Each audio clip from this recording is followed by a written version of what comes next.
Hey everyone, in this video, I'll show you how you can host a custom game online in Battlefield 6. Let's get started. So once you're in the Battlefield 6 home screen, scroll over to Community tab and here you'll see the two options.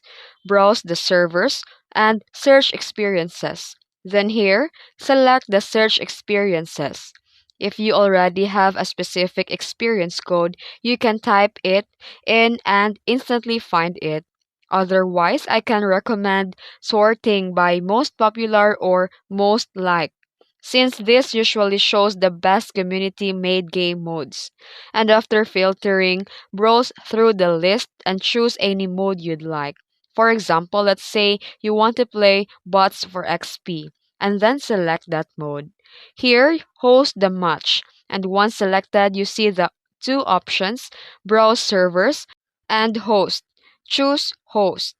Then, you can now customize your match settings however you want. You can change the rules, adjust difficulty, modify player limits, set game conditions, and once everything is set the way you like, scroll down to the bottom and select host again. And that's it. You're now officially hosting a custom online game in Battlefield 6 and that other players can join. And that's it. If you found this video helpful, don't forget to like and subscribe for more tutorials. Thanks for watching.